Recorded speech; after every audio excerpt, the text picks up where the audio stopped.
আমার কেন বাঁধো দালান ঘর, একদিন মাটির ভেতরে হবে ঘর রে মন আমার, কেন বাঁধো দালান ঘর। চিল্লায় বলেন ঠিক কিনা? যাওয়া লাগবে, কেউ বাঁচতে পারবে না। দাদা চলে গেল, বাবা চলে গেল, মামা চলে গেল, আমারও যাওয়া লাগবে। সেলিব্রিটি চাই, আরো সম্পদের পাহাড় চাই। ব্যস্ত, আমরা মহা ব্যস্ত। এত ব্যস্ততা কিসের? স্টপ, থামেন, অনেক হয়েছে। আম্মা বসেন, একটু ভাবেন। দাদা চলে গেল, বাবা চলে গেল, মামা চলে গেল, আমাকেও চলে যেতে হবে। মাঝে মাঝে কবরস্থানে যাবেন, যে একটু দেখবেন এই কবরস্থানে শিশুরা শুয়ে আছে, কিশোররা শুয়ে আছে, আপনার মতো তাগড়া যুবকরা শুয়ে আছে, ওদেরও রক্ত গরম ছিল আপনার মতো। আজরা নাই, সব শেষ, আপনাকেও যেতে হবে। এই কবরে আমাদেরকে যেতে হবেই। কবরের প্রশ্নের উত্তর দিতে হবে। চিল্লায় বলেন ঠিক কিনা? কবরে প্রথম প্রশ্ন করা হবে, মার রব্বুক, তোমার রবের নাম কি? আমাদের রব কে? ওমা দীনুক, তোমার ধর্মের নাম কি? আমাদের ধর্মের নাম কি? বিশ্বনবীর চেহারা দেখিয়ে বলা হবে, এই লোকটাকে তুমি চিনো কিনা? চিনি না আমরা?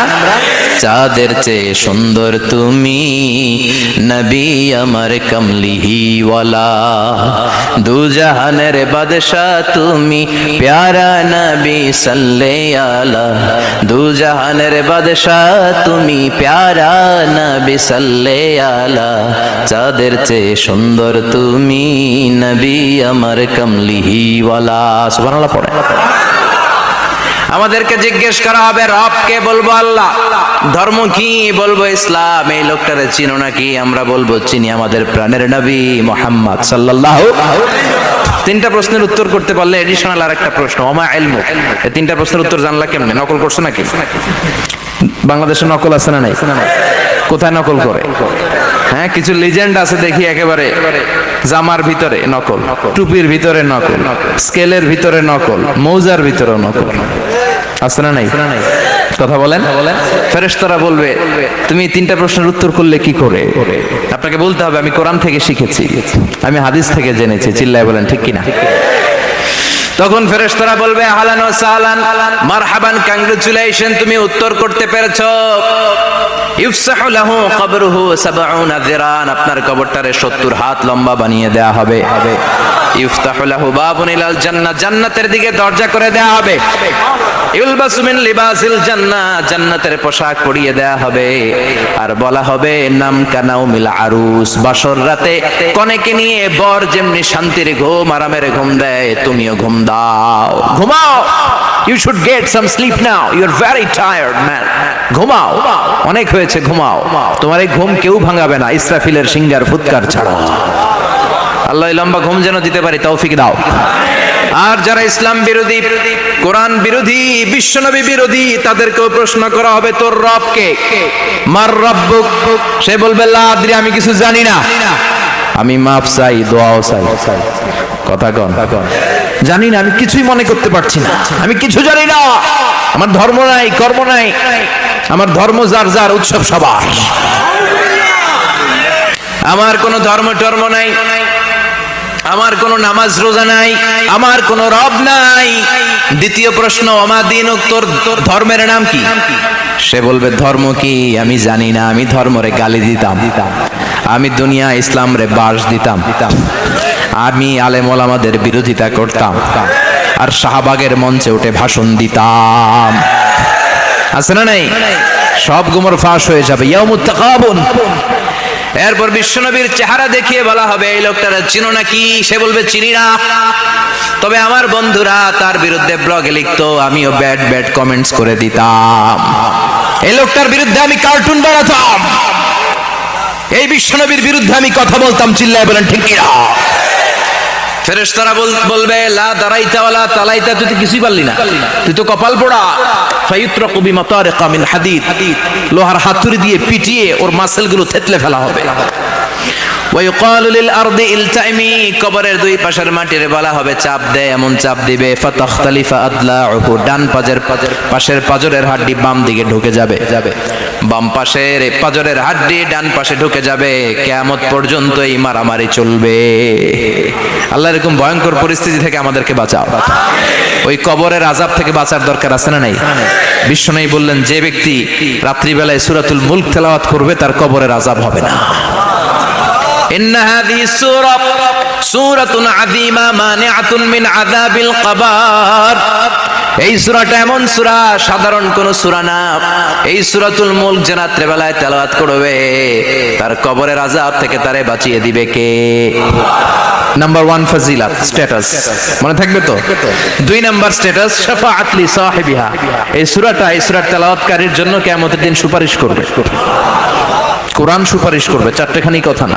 কোরআন যদি আপনার বিরুদ্ধে দাঁড়ায় আপনার জান্নাত ক্যান্সেল, আর কোরআন যদি আপনার ব্যাপারে আল্লাহর কাছে রেকমেন্ডেশন করে জান্নাত আপনার জন্য ওয়াজিব করে দিবে কে?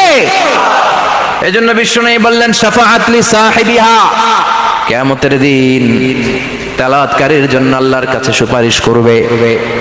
2টা গেল। 3 নাম্বার বিশ্বনবী বললেন খাসামাত আন সাহিবিহা। এই সূরাটা কিয়ামতের দিন এই সূরার তেলাওয়াতকারীর পক্ষ নিয়ে আল্লাহর সাথে ঝগড়া করা শুরু করে দিবে। আল্লাহর সাথে ডিবেট করবে, ঝগড়া করবে, যতক্ষণ না হাত্তা আদখালাহুল্লাহুল জান্নাহ। হাদিসের টেক্সট হচ্ছে যতক্ষণ না আল্লাহ তাআলা তাকে জান্নাতে না ঢুকায় ততক্ষণ ওই সূরার তেলাওয়াতকারীর পক্ষ নিয়ে আল্লাহর সাথে বিতর্ক, ঝগড়া, তর্ক চলতেই থাকবে। সুবহানাল্লাহ। আরো আসতে বলেন। আবার বিশ্বনবী বললেন মান ক্বারা বিহা ফি লাইলাতিন ফাকাদ আকসারা ওয়া আতওয়াবা। রাত্রিবেলা এই সূরাটা যে তেলাওয়াত করবে পুরো রাত্রিটারে বরকতময় করে দিবে কে? এজন্য বিশ্বনবী আবদার করে, আবেদন করে আমাদের কাছে বলে গিয়েছেন আমি চাই আমার প্রতিটা উম্মতের হৃদয়ে এই সূরাটা গাঁথা থাক। আমি চাই আমার প্রতিটা উম্মতের সিনার ভিতরে এই সূরার 30টা আয়াত গ্রথিত করা থাক। সুবহানাল্লাহ পড়েন। মাত্র 30টা আয়াত মুখস্থ করতে রাজি আছেন? এক মাসে কয়দিন? প্রতিদিন একটা করে আয়াত মুখস্থ করলে এই সূরা মুখস্থ করতে লাগবে কয়দিন? হ্যাঁ, হোমওয়ার্ক। এটা আপনাদের বাড়ির কাজ, যেহেতু ক্লাসে হোমওয়ার্ক দেওয়া যায় না।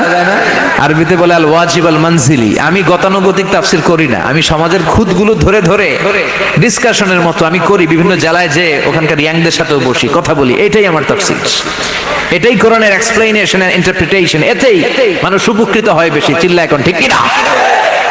তো এটা আপনাদের বাড়ির কাজ, মাইথার দিয়া বাসীদের বাড়ির কাজ। হায়াতে আল্লাহ বাঁচায় রাখলে আবার কখনো দেখা হলে জিজ্ঞেস করবো যে মুলক মুখস্থ হয়েছে কিনা।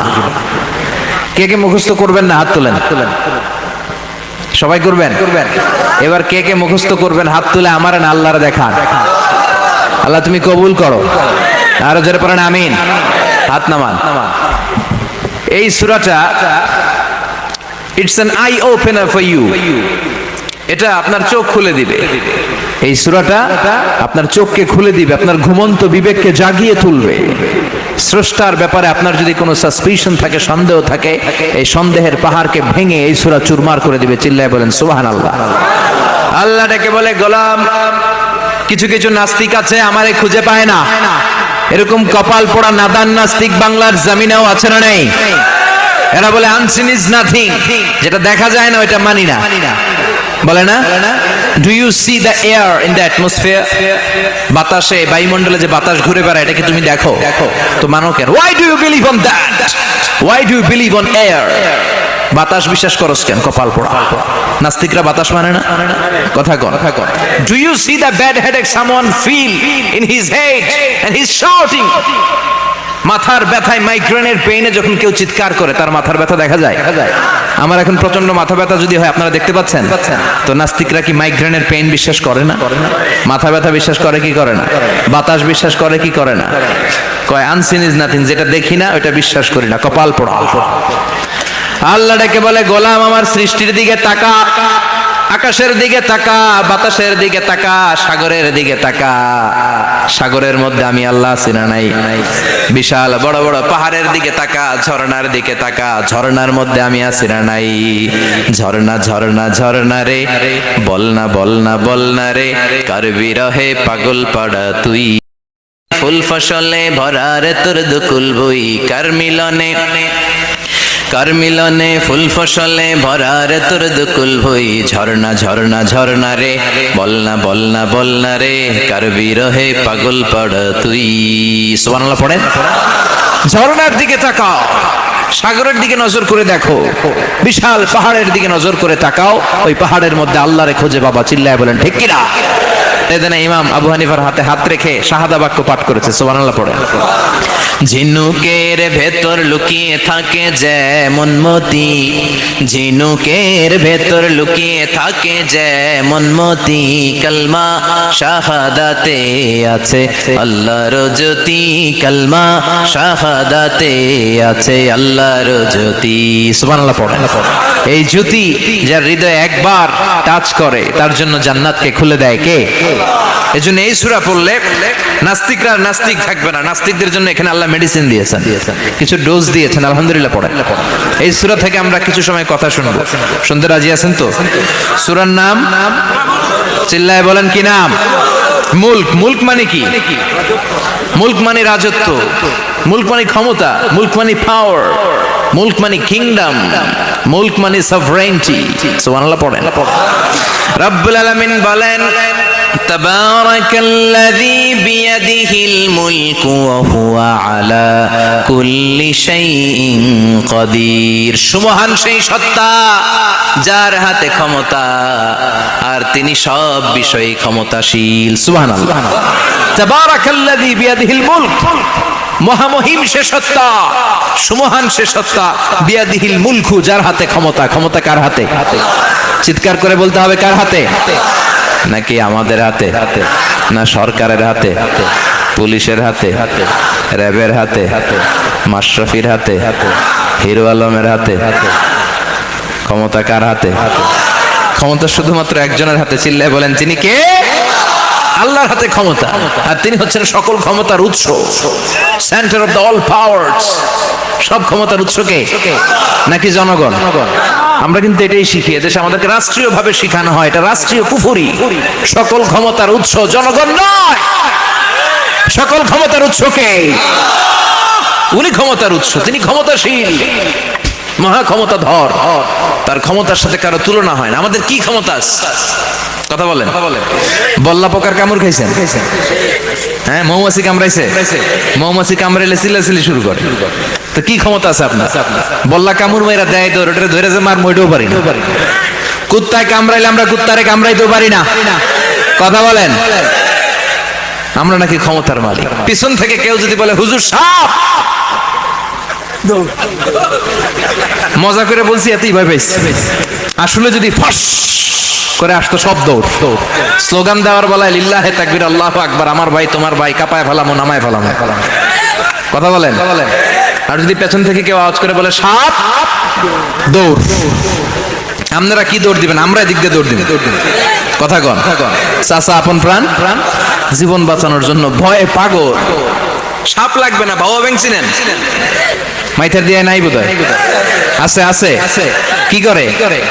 খালি লাফায়। 10টা ভাও ব্যাং যদি ছেড়ে দেওয়া হয়, স্টেজে 2টা আর বাকি 8টা এদিকে, ভাও ব্যাং আর কি লাভ দিবে? এরসে লাফালাফি শুরু করবো আমরা। কথা বলে। আর আমরা দাবি করি আমরা ক্ষমতার উৎস। কোনো ক্ষমতা নাই। একবার ডায়রিয়া হলে 3 বার টয়লেটে গেলে আর চেহারার দিকে তাকানো যায় না। কারে মাফ করে দে, আই মরে যাইও, আই হাইতান ন, আছে না নাই? তো পারবেন না কেন? আপনি না ক্ষমতার উৎস, আপনি না ক্ষমতার উৎস। আরে আপনার তো কোনোই ক্ষমতা নাই। খুলিকাল ইনসানু দাঈফা, মানুষকে দুর্বল থেকে দুর্বল করে তৈরি করেছে কে?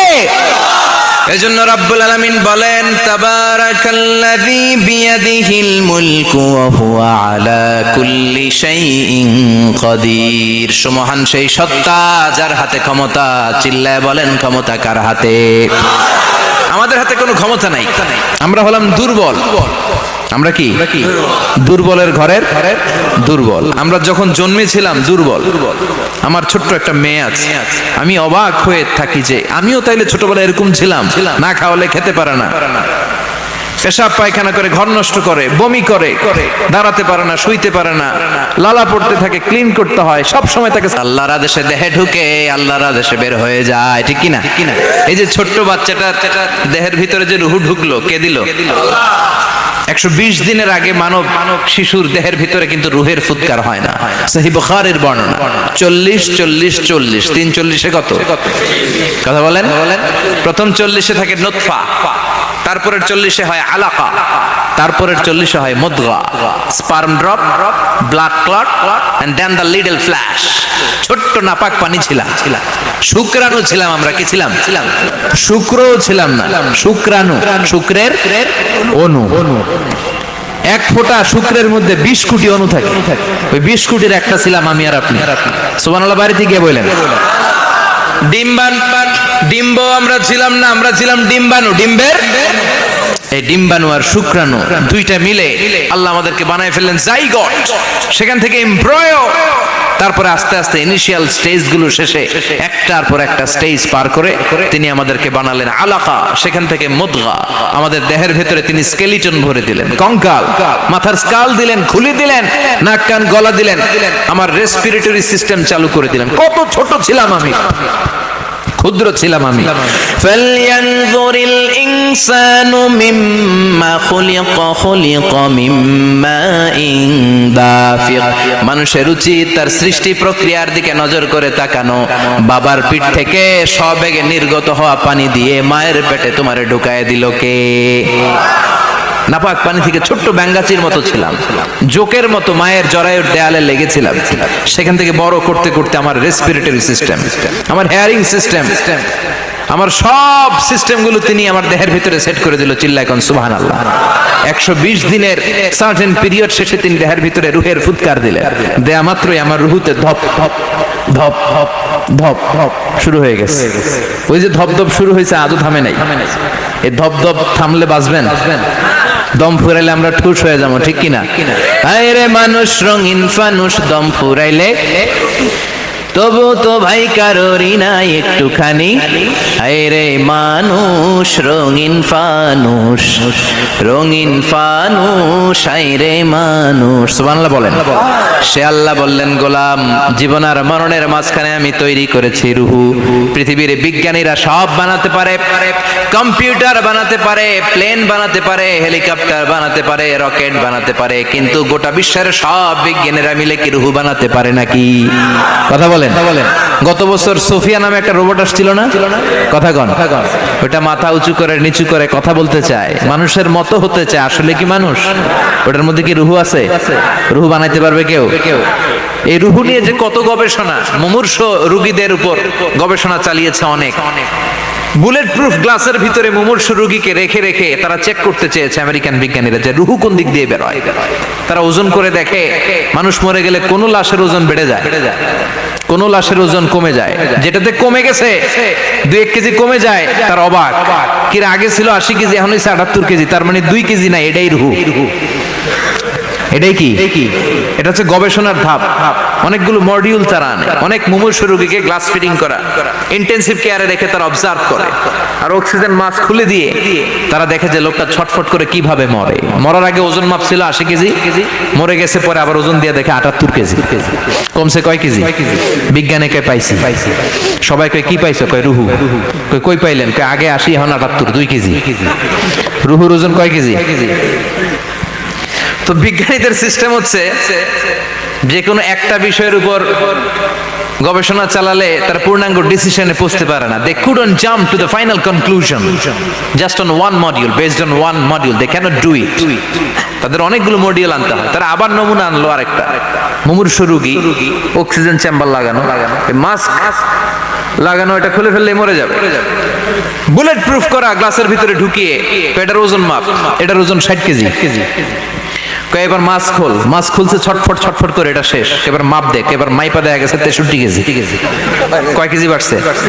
এক একটার এক এক সিস্টেম হইতেছে, কোনোটা কমে, কোনোটা বাড়ে, কোনোটা কিচ্ছু হয় না। সবাই কয় তাইলে আপনি রুহু পাইলেন কই? আগেরটা কম ছিল, মনে করছিলেন 2 কেজি কমছে, ওইটাই রুহু, এখন 3 কেজি বাইরে গেছে, মিলাইবেন কি দিয়া? কথা কন। আল্লাহ ডেকে বলে, গোলাম, কিয়ামত পর্যন্ত একটার পর একটা মুমূর্ষ রোগীকে বুলেট প্রুফ গ্লাসের ভেতরে ঢুকাতে পারবি, গবেষণা করতে পারবি, মাগার রুহু খুঁজে পাবি না। চিল্লায় বলেন ঠিক কিনা? কারণ এই রুহুর মালিক কে? সে আল্লাহ বললেন, আল্লাযী খালাকাল মাউতা ওয়াল হায়াতা লিয়াবলুয়াকুম আইয়ুকুম আহসানু আমালা। জীবন আর মৃত্যু বানালাম তোমাদেরকে পরীক্ষা করার জন্য। পরীক্ষা আছে না নাই? গোটা দুনিয়াটাই পরীক্ষা। আল্লাহ যারে পছন্দ করে বেশি তার পরীক্ষাও। আসাদুন নাসি বালাআন আল আম্বিয়া, এই পৃথিবীতে আল্লাহ সবচেয়ে বেশি বালা মুসিবত দিয়ে পরীক্ষা করেছেন নবীদের, কারণ নবীরা আল্লাহর কাছে কম প্রিয় না বেশি প্রিয়? যেহেতু প্রিয় বেশি, পরীক্ষা।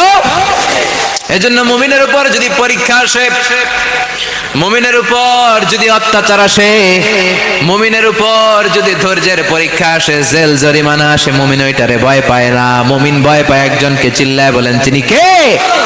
কারণ আল্লাহর ঘোষণা ওয়ালা তাহিনু ওয়ালা তাহজানু, ঘোষণাটা কার? ভয় নাই, তোদের চিন্তা নাই। আনতুমুল আ'লাউনা ইন কুনতুম মুমিনিন, তোমরাই বিজয়ী হবা যদি মুমিন হও, যদি মুমিন হও। এজন্য ধৈর্যের পরীক্ষা দিতে হবে, আল্লাহর উপর তাওয়াক্কুল করতে হবে, অত্যাচার আর জুলুম আল্লাহর নামে সহ্য করে যেতে হবে। চিল্লায় বলেন ঠিক কি না? কারণ মুসলিমের সাথে আল্লাহ থাকে। মুসলিমের বদদুয়াকে বিশ্বনবী ভয় করতে বলেছেন, কারণ মুসলিমের বদদুয়ার মাঝে আর আল্লাহর মাঝে পর্দা থাকে। যারা দুনিয়ার বুকে জুলুম করে তাদেরকে ক্ষমতার মসনদ থেকে নামিয়ে দেয় কে? আর যারা মজলুম হয়, যাদের রক্ত দিয়ে জমিন ভেজে, তাদেরকে জমিনের ক্ষমতা দিয়ে দেয় কে? আর যারা রক্ত ঝরায়, ইতিহাস বলে তারা শেষ পর্যন্ত প্রাণ আর জান নিয়ে পালাবার জায়গাটা পায় না। চিল্লায় বলেন ঠিক কি না? এজন্য মুমিন খুব ভালো করে জানে, রাত্রি যত গভীর হয়, সুবহে সাদিকের সময় কাছে আসতে থাকে। গর্ভবতী নারীর পেটের জ্বালা যন্ত্রণা, ব্যথার পেইন যত বাড়ে, নতুন মেহমান আগমনের সময় কাছে আসতে থাকে। তেমনি ইসলামের পক্ষের শক্তির উপর যদি অত্যাচার, অনাচার, স্টিম রোলার বেড়ে যায়, এটা প্রমাণ করে ইসলামের বিজয়ের সময় কাছে আসতে শুরু করেছে। চিল্লায় বলো ঠিক কি না? এজন্য রাব্বুল আলামিন ডেকে বলেন, গোলাম লিয়াবলুয়াকুম আইয়ুকুম আহসানু আমালা, কে ভালো আমল করো, কে খারাপ আমল করো, এজন্য আমি জীবন মরণ তৈরি করেছি। চিল্লায় কোন ঠিক কি না? এরপর আল্লাহ বললেন, ওয়ালাকাদ যায়্যানাস সামাআদ দুনিয়া বিমাসাবিহা ওয়া জাআলনাহা রুজুমান লিশ-শায়াতিন। সুবহানাল্লাহ বলেন। ওয়ালাকাদ যায়্যানাস সামাআদ দুনিয়া। মাইকম্যান কোথায়? সাউন্ডটা বাড়াও। এত দুর্বল কেন তোমার সাউন্ড? মনে হচ্ছে আমি মাইক ছাড়া কথা বলছি। সাউন্ডটাকে স্ট্রং করো। ওয়ালাকাদ যায়্যানা সামাআদ দুনিয়া, I have beautified the closer sky with candles, with light and stars. আল্লাহ বললেন, আমি দুনিয়ার আকাশকে তারা দিয়ে সুশোভিত করেছি। আকাশে তারা আছে না নাই? এগুলো এমনি এমনি হয়েছে না? তৈরি করছে কে? বিশ্বাস হয়? কোনো সন্দেহ আছে? এখন তো লাইটিং ফাইটিং এর যুগে তারার যে কি সৌন্দর্য আমরা বুঝি না। আমরা যখন ছোটবেলা গ্রামে যেতাম, রাতের বেলা তারার মেলা, কি সুন্দর, একটার চেয়ে একটা সুন্দর। শুকতারা, ধ্রুব তারা, সপ্তর্ষিমণ্ডল, 7টা তারার একটা চেইন আছে, চিনেন এগুলো? কি সুন্দর তারা! এগুলো তৈরি করে রেখেছে কে? প্রথম আকাশের মহাশূন্যকে আল্লাহ এই তারকা দিয়ে বিউটিফাই করেছেন। ইটস এ ক্যান্ডেল, আল্লাহ সাজিয়ে রেখেছেন। আমরা খালি চোখে যেটা দেখি, এটা কিন্তু আকাশ না, এটা প্রথম আকাশ নয়। প্রথম আকাশ যে কত দূরে আমেরিকার নাসার বিজ্ঞানীরাও জানে না। খালি চোখে আমরা যা দেখি, এটা প্রথম আকাশের মহাশূন্য। এর অনেক অনেক অনেক উপরে প্রথম আকাশ।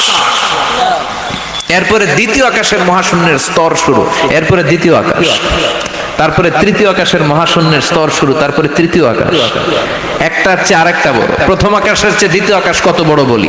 আপনার হাতের আংটিটা যদি সাহারা মরুভূমিতে আপনি ছুঁড়ে ফেলে দেন, পুরো মরুভূমির তুলনায় আংটি যত ছোট, আল্লাহর দ্বিতীয় আসমানের তুলনায় আল্লাহর প্রথম আসমানটা ঠিক তত ছোট। একটার চেয়ে একটা বড়, একটার চেয়ে একটা বড়। সূর্য দেখে আমরা অবাক হয়ে যাই। 9,30,00,000 মাইল দূরে, এই পৃথিবীর চেয়ে 13 লক্ষ গুণ বড়। এটার সানশাইন, আলো আসতে পৃথিবীতে 8 মিনিট 18 সেকেন্ড লেগে যায়। আমরা মনে করছি সূর্যই বড়। আমরা বসে আছি মাইথার দিয়াতে, তাই না? এই জায়গাটার নাম কি? মাইথার দিয়া। কি খালি এতটুকু প্যান্ডেলের সমান? কত বড় মাইথার দিয়া! এই পুরো মাইথার দিয়া কোন থানায় পড়ছে? দাউদকান্দি। দাউদকান্দি হচ্ছে কুমিল্লার 16টা থানার একটা, ঠিক কিনা? 16 থানা মিলে কুমিল্লার একটা জেলা। এরকম কয়টা জেলা আছে? 64 জেলা। এই 64 জেলা মিলে আমাদের সুজলা সুফলা শস্য শ্যামলা ডিজিটাল বাংলাদেশ। কথা কন। আর বাংলাদেশ হচ্ছে পৃথিবীর সবচাইতে বড় দেশ। হ্যাঁ, 64 জেলা, এরপরে ছোট। যাদের অ্যাটলাস ম্যাপ নিয়ে যাদের ধারণা আছে তারা দেখবেন বাংলাদেশ এই শব্দটা লেখার জায়গাও আমরা পাই না। মানচিত্রে বাংলাদেশ শব্দটা লেখার জায়গা পায় না। ডিআরএফ উঠে যায় ইন্ডিয়ার উপর, আর ডিএসএচ উঠে যায় আবার ইন্ডিয়ার উপর। মাঝখানের দুইটা অক্ষর বাংলাদেশের উপরে পড়ে। চিল্লায় বলেন ঠিক কিনা? কত ছোট দেশ, পাশের ইন্ডিয়া 20-25 গুণ বড়। ইউরোপ আমেরিকার অনেক দেশ আছে, আমেরিকায় বাংলাদেশের চেয়ে শতগুণ বড়, কানাডা কয়েকশো গুণ বড়, রাশিয়া কয়েকশো গুণ বড়। এরকম প্রায় 200 দেশ নিয়ে পৃথিবীর স্থলভাগ, আর 70% হচ্ছে শুধু পানি। এই সব মিলে আমাদের এই পৃথিবী। আর এত বড় পৃথিবীর চেয়েও নাকি সূর্য 13 লক্ষ গুণ বড়। তার মানে সূর্যই বড় না, সূর্যের চেয়ে অনেক বড় তারা আছে। সূর্যের পরে পৃথিবীর সবচেয়ে কাছের যে তারা বা স্টার, ওটার নাম হচ্ছে প্রক্সিমা সেন্ট্রাই। নাম কি? প্রক্সিমা সেন্ট্রাই। এরপরে আলফা সেন্ট্রাই এ, আলফা সেন্ট্রাই বি, ইটা ক্যারিনা, বেটেলজিউস, এরকম একটার পর একটা তারা। যেই সূর্য পৃথিবীর চেয়ে 13 লক্ষ গুণ বড়, বেটেলজিউস নামে একটা তারা আছে, ওটা সূর্যের চেয়ে 33 কোটি গুণ বড়। তার মানে কি বেটেলজিউসই সবচেয়ে বড় না, ছোট্ট একটা তারা। এই বেটেলজিউসরে খেয়ে ফেলাইতে পারে এরকম 1000 কোটি গুণ বড় সাইজের তারা আছে না নাই? এরকম কয়েক বিলিয়ন তারা নিয়ে আমাদের গ্যালাক্সি গঠিত। আমাদের গ্যালাক্সি, এটার নাম মিল্কি ওয়ে। এটার নাম কি? আমাদের গ্যালাক্সি। এই গ্যালাক্সিতে আমাদের অবস্থান। এরকম কত হাজার কোটি গ্যালাক্সি আছে আমেরিকার নাসার বিজ্ঞানীরাও জানেন।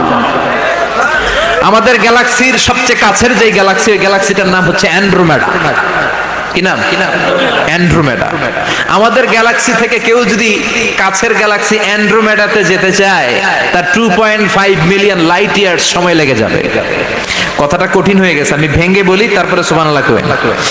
আমাদের গ্যালাক্সির নাম মিল্কি ওয়ে। মিল্কি ওয়ে থেকে যদি কেউ অ্যান্ড্রোমেডাতে যেতে যায়, কত সময় লাগবে? 2.5 million light year. Light year মানে আলোক বর্ষ। আলোর গতিতে যদি ছোটা যায়, 2.5 মিলিয়ন মানে হচ্ছে প্রায় 25 লক্ষ। তাহলে পৃথিবীতে সবচেয়ে দ্রুতগামী যে বিষয়টা আবিষ্কৃত হয়েছে সেটা হচ্ছে আলো। এই যে লাইট মারলে যে ছুটে, এই লাইট প্রতি সেকেন্ডে 1,86,000 মাইল বেগে ছুটতে পারে। 1 মিনিটে না, 1 ঘন্টা না, 1 মিনিটে না, 1 সেকেন্ডে আলো চলে যায় কয় mile? 1,86,000। Could you imagine that? আপনি কল্পনা করতে পারেন? হয়তো মাথা নাড়াইতেছেন। এটা কি কল্পনা করা যাবে? আমার তো তার ছিঁড়ে যাচ্ছে। 1 সেকেন্ডে নাকি আলো ছুটে 1,86,000 মাইল বেগে। 1 সেকেন্ড শব্দ কইতে তো 2 সেকেন্ড লাগে। কথা কোন? এর মধ্যে আলো চলে গেছে 1,86,000 মাইল। তো কোন রকেট যদি আপনি পান, যে রকেট দিয়ে সেকেন্ডে 1,86,000 মাইল বেগে রকেটটা ছুটবে প্রতি সেকেন্ডে, খেয়াল করেন, ঘন্টায় না, মিনিটে না, কিসে? সেকেন্ডে। যে রকেটটা সেকেন্ডে 1,86,000 মাইল বেগে ছুটবে, ওই রকেটটা দিয়ে আমাদের গ্যালাক্সি থেকে আমাদের পাশের গ্যালাক্সি অ্যান্ড্রোমেডাতে পৌঁছতে আপনার 25 লক্ষ বছর লেগে যাবে। সুবহানাল্লাহ বাড়িতে গিয়ে বললেন। এরকম বিশাল বিশাল তারা দিয়ে আমাদের আকাশটারে বিউটিফাই করেছে কে? এজন্য আল্লাহ বললেন, ওয়ালাকাদ যায়্যানাস সামাআদ দুনিয়া বিমাসাবিহা ওয়া জাআলনাহা রুজুমান লিশ-শায়াতিন। আমি এই দুনিয়ার আকাশটারে সুন্দর সুন্দর তারকারাজি লাইটের মতো সেটিং করে সুশোভিত করেছি। আবার এই তারকা দিয়ে আমি শয়তানদেরকে প্রহারও করেছি। সুবহানাল্লাহ। শয়তানদেরকে আল্লাহ তারা মেরে আঘাত করে। সুবহানাল্লাহ বলেন। এরপরে এই সূরার প্রথম রুকুর শেষে আল্লাহ বললেন, وَأَسِرُّوا قَوْلَكُمْ أَوْ اجْهَرُوا بِهِ إِنَّهُ عَلِيمٌ بِذَاتِ الصُّدُورِ أَلَا يَعْلَمُ مَنْ خَلَقَ وَهُوَ اللَّطِيفُ الْخَبِيرُ। আল্লাহ বললেন, وَأَسِرُّوا قَوْلَكُمْ, তোমরা যদি গোপনে কথা বলো, أَوْ اجْهَرُوا بِهِ, কিংবা স্পষ্ট করে বলো, সব শুনে কে? আপনি যেমনি বলেন শুনবে কে? বলই নাই, শুধু মনে মনে ভাবছেন, শুনবে কে? সুবহানাল্লাহ কইবেন না? সাত আকাশের উপরে, আরশের উপরে তার অবস্থান, সাত জমিনের নিচে কোন গোপনতম প্রকোষ্ঠে, কোন ছোট্ট বাক্সের ভেতরে যদি কোনো পিঁপড়া, পিপিলিকা নীরবে হেঁটে যায়, আল্লাহ বলে আমি ওই পিঁপড়ার হেঁটে চলার পায়ের আওয়াজটাও শুনতে পাই। এজন্য কেউ যেটা শোনে না, শোনে কে? এরপর আল্লাহ বললেন, হুয়াল্লাযী জাআলা লাকুমুল আরদা যালুলান ফামশু ফি মানাকিবিহা ওয়া কুলু মির রিজকি ওয়া ইলাইহিন নুশুর। সুবহানাল্লাহ বলেন। আল্লাহ ডেকে বললেন, গোলাম তোমাদের জন্য জমিনটারে আমি বিছানা বানিয়েছি। আল্লাযী জাআলা লাকুমুল আরদা ফিরাশা, জমিনটারে বিছানা বানিয়েছে কে?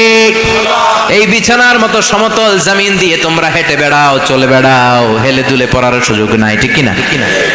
এই যে মাইথার দিয়ে আর আজকের যে ময়দান, এটা যদি বিছানার মতো সমান না হয়তো বসতে পারতেন? কথা কন। এই ময়দানের প্যান্ডেলের এদিক দিয়ে উঁচা, এদিক দিয়ে গর্ত, এদিক দিয়ে নিচা, এদিক দিয়ে খাড়া, কেমন হইতো? কথা কন। কেউ আমারে দেখতো, কেউ দেখতো না, কেউ দাঁড়াইয়া, কেউ বৈশা, আছে না নাই? কিন্তু জমিনটারে সমতল বানালো কে? আপনি যদি বিমান থেকে যদি আপনি দেখেন, বিমানের গ্লাস দিয়ে, জানলা দিয়ে যদি আপনি নিচের দিকে তাকান, আপনি দেখবেন মনে হবে পুরো জমিনটাকে আল্লাহ সবুজ কার্পেট দিয়ে কার্পেটিং করে রেখেছে। এই সৌন্দর্য দিয়েছে কে? আবার রব্বুল আলামিন বলেন, জমিনটারে সমান দেখে, কার্পেটিং দেখে মনে করো না তোমরা বেঁচে গিয়েছো। আমার দেয়া বিধান আমার জমিনে যদি কায়েম করতে না পারো, এই কার্পেটিং করা জমিনের ভেতরে আযাব আছে না নাই? এই পুরো জমিনের ভেতরে আছে আগুন আর আগুন। আগ্নেয়গিরির অগ্নুৎপাত, জ্বালামুখে বিস্ফোরণ করে দিয়ে গোটা বিশ্বটারে মুহূর্তে মেসাকার করে দিতে পারে কে? এজন্য আল্লাহ ডেকে বললেন, গোলাম আমিনতুম মান ফিস সামাই আন ইয়াখসিফা বিকুমুল আরদা ফাইযা হিয়া তামুর, তোমরা কি ভেবেছো নাকি বেঁচে যাবা? আমি চাইলেই পুরো জমিনটারে কাঁপিয়ে দিতে পারি। আন ইয়াখসিফা বিকুমুল আরদ, খাসাফ মানে ল্যান্ডস্লাইড। খাসাফ মানে কি? ল্যান্ডস্লাইড, ভূমিধস, ভূকম্পন, আর্থকোয়েক, আছে না নাই? বাংলাদেশে তো ভূমিকম্প হয় না, না? টের পাইছেন? মাঝে মাঝে মাঝরাতে হয় না? 3টার দিকে নিজেই দৌড় দিব না, বাচ্চারা লইয়া দৌড় দিব, লুঙ্গি পইরা দৌড় দিব না, লুঙ্গি ছাড়া দৌড়াম। কথা কম। এই ভূমিকম্প আছে না নাই? আল্লাহ বলে, মনে করো না জমিনটা সমতল, কার্পেটিং করে দিয়েছি, এই কার্পেটিং এর ভিতরেও আগুনের দলা আছে না নাই? আবার আল্লাহ বললেন, আমিনতুম মান ফিস সামাই আন ইউরসিলা আলাইকুম হাসিবা, নিচে যেমনি কার্পেটিং করা জমিনের ভেতরে অগ্নুৎপাত রেখে দিয়েছি, মাথার উপর থেকে আযাব দেওয়ার সুযোগ আছে না নাই? চাইলে আল্লাহ অগ্নি বৃষ্টি দিতে পারে, আগুন বৃষ্টি দিতে পারে, থান্ডার বজ্রপাত দিতে পারে। আপনারা লূত আলাইহিস সালামের কওমের নাম শুনেছেন? তারা হোমোসেক্সুয়ালিটি, সমকামিতা করত। ফলে আল্লাহ তাআলা বিশাল এক চিৎকার মেরে সাইয়েদনা জিবরাইলের মাধ্যমে পুরো জমিনটারে শেষ করে দিলেন। ফাজআলনা আলিয়াহা সাফিলাহা ওয়া আমতারনা আলাইহিম হিজারাতাম মিন সিজিল, তাদের অপকর্মের কারণে জর্ডানের ওই এলাকাটাকে আল্লাহ বললেন, জিবরাইল এলাকাটারে হাতে তুলে নে, আকাশের উপরে তুলে পুরো এলাকা সহ মানুষ সহ জমিনের মধ্যে গেড়ে দে। জমিনের নিচের মাটি উপরে নিয়ে গেল কে? উপরের মাটি নিচে নিয়ে গেল কে? পুরো জায়গাটা এখন ডেড সি হয়ে গেছে। কি সি? ডেড সি নাম শুনেন নাই বোধহয়? আজকে শুনে রাখেন, এটারে বলে মৃত সাগর। এটা গজবের জায়গা, ওখানে মানুষও ডুবে না। লবণের ডেনসিটি, সল্টের ডেনসিটি এত হাই, এই পানির মধ্যে এত গজব, এর মধ্যে কোনো মাছ জন্মায় না, চিংড়ি জন্মায় না, কাঁকড়া জন্মায় না, ব্যাং হয় না, শ্যাওলা হয় না, কিচ্ছু বাঁচে না। এটা গজবের জায়গা, চিল্লায় বলেন ঠিক কিনা? যে আল্লাহ জর্ডানের এলাকাটারে ধ্বংস করে দিল, ওই আল্লাহ আজও আছে না নাই? এই জন্য নিজ দিয়ে তিনি যেমনি আযাব দিতে পারেন, ভূমিকম্প দিতে পারেন, জলোচ্ছ্বাস দিতে পারেন, উপর থেকে তিনি শিলাবৃষ্টি দিতে পারেন কি পারেন না? মাইথার দিয়ে কখনো শিলাবৃষ্টি হয়েছিল? হ্যাঁ, ফসল ক্ষেত শেষ করে দেয় না? ছাগল টাগল মরে যায়। ছাগল যদি ইয়েতে থাকে ক্ষেতের মধ্যে, বড় শিলা মাথায় পড়লে শেষ, মানুষও শেষ, টিনের চালও শেষ। কথা কন। এরপরে আল্লাহ যদি উল্কা বৃষ্টি পাঠায়, উল্কা যদি পড়ে, কই যাবেন? কোথায় যাবেন আপনি? উল্কা চিনেন?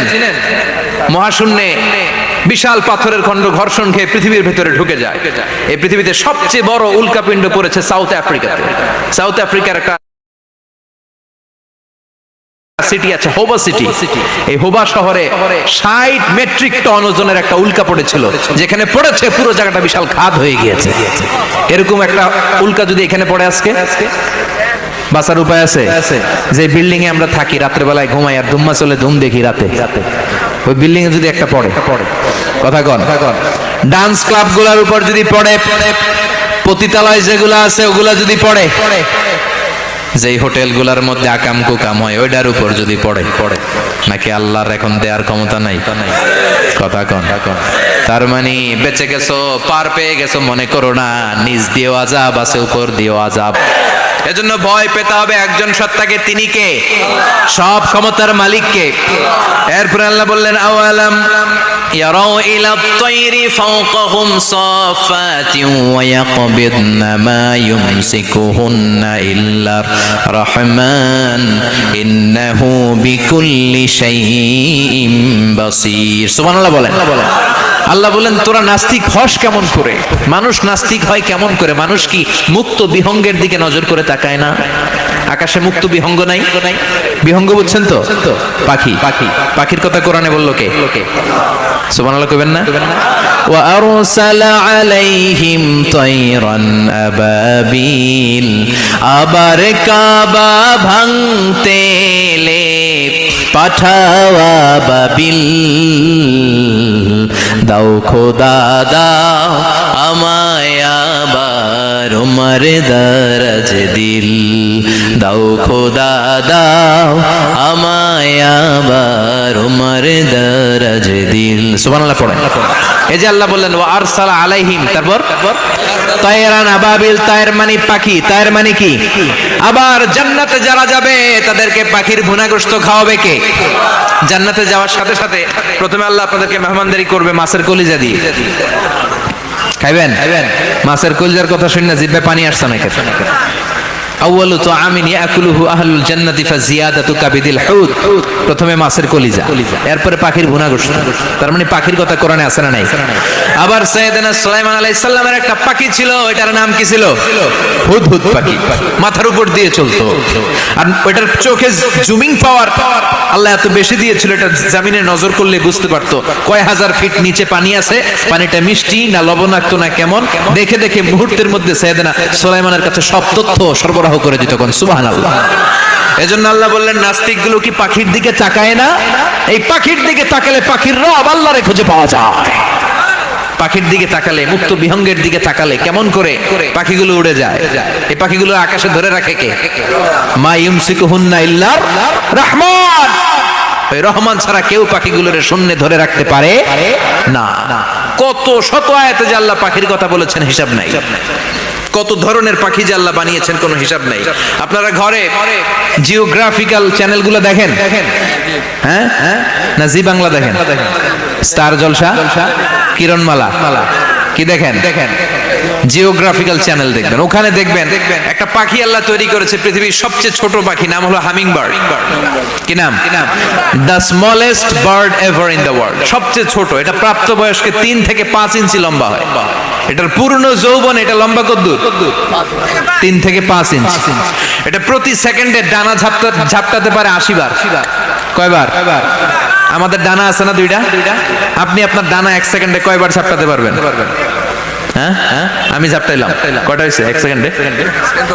হ্যাঁ, 3টা 4টা ঝাপটা দিতেই আমার সেকেন্ড শেষ। কিন্তু এই পাখিটা প্রতি সেকেন্ডে তার 2 পাখা ঝাপটায় কয়বার? পৃথিবীর সব পাখি সামনে ওড়ে, তো এই পাখি সামনে যেমনি ওড়ে, এট দ্য সেম টাইম এই পাখি পিছনের দিকে উঠতে পারে। সুবহানাল্লাহ। বাড়িতে যাই বললেন ইউরোপের আল্পস পর্বতমালায় গুগল করবেন যে আজকে গুগলে লিখবেন যে আলপিন সুইফট একটা পাখি আছে।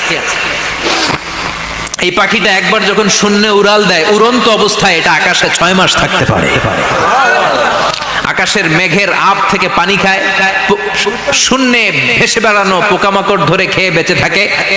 6 মাস পর একবার জমিনে ল্যান্ড করে, নামে কয়েকদিন থেকে আবার উড়াল মারে, আবার উড়াল মারলে আবার 6 মাস। আলপিন সুইফট। আরেকটা পাখি আছে, অদ্ভুত পাখি, নাম হোমা বার্ড। এই হোমা বার্ড উড়ন্ত অবস্থায় ডিম পেড়ে দেয়, আর ওই ডিমটা জমিনে পড়ার আগেই মাঝখানে ডিম ফেটে বাচ্চা বেরোয়, বাচ্চা উঠতে শুরু করে দেয়। এই পাখিগুলোর কথা কোরআনে আছে না নাই? এজন্য আল্লাহ বললেন আওয়ালাম ইয়ারাউ ইলা আত-তায়রি ফাওকাহুম সাফাতিন ওয়া ইয়াকবিদনা মা ইউমসিকুহুন্না ইল্লার রহমান ইন্নাহু বিকুল্লি শাইইন বাসীর। আল্লাহ বললেন নাস্তিকগুলো কি পাখির দিকে নজর করে তাকায় না? পাখির দিকে নজর করে যদি তাকায় তখন পাখির রব আল্লাহরে খুঁজে পাবে। চিল্লায় বলেন ঠিক কি না? পাখিকে আরবিতে বললে তয়ের। সবাই বলেন পাখির আরবি কি? বিমানের আরবিও তয়ের। পাখি আরবি যা, বিমান আরবিও। এই পাখি নিয়ে গবেষণা করে বিমান বানাইছে। সুবহানাল্লাহ কইবেন না? আমরা বানাই নাই, আমরা তো খোসাখুচিতে ব্যস্ত, আমরা আছি ফতুয়া নিয়ে ব্যস্ত। তুই 20 কারণে কাফের, তোর চাচা 90 কারণে কাফের। তোর চাচা মরলে যেই জায়গায় কবর দেয়া হবে ওই কবরের মাটির উপরে যে ঘাস উঠবে, ওই ঘাস যে গরু খাবে, ওই গরুর দুধ যে খাবে, ও কাফের। আছে না নাই? খালি কাফের ফতুয়া দেয় ব্যস্ত। আমরা ফতুয়া নিয়ে রইলাম আর ওরা সব আবিষ্কার করে ফেললো।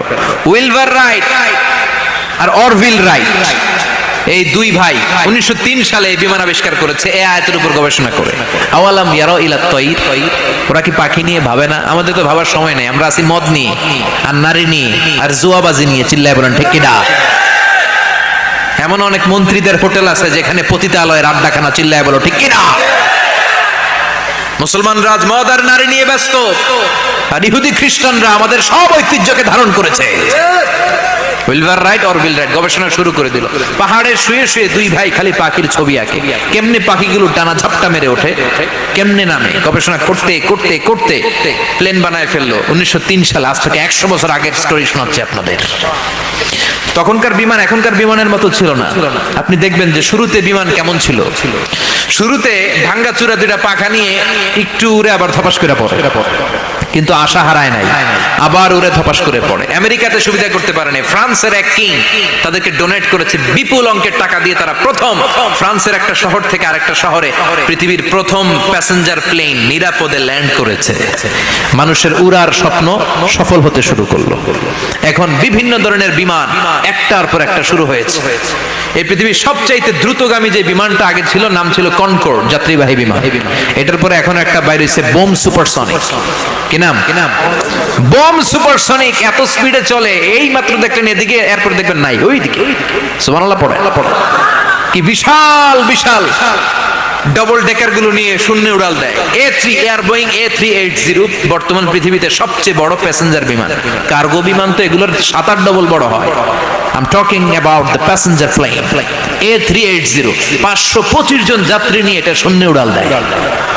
525 জন যাত্রী, কেবিন ক্রু, পাইলট, বিমানের ওজন, খাবার দাবারের ওজন, ফুয়েলের ওজন, 525 জনের লাগেজ টাগেজের ওজন, এই সব নিয়ে শূন্য উড়াল দেয়।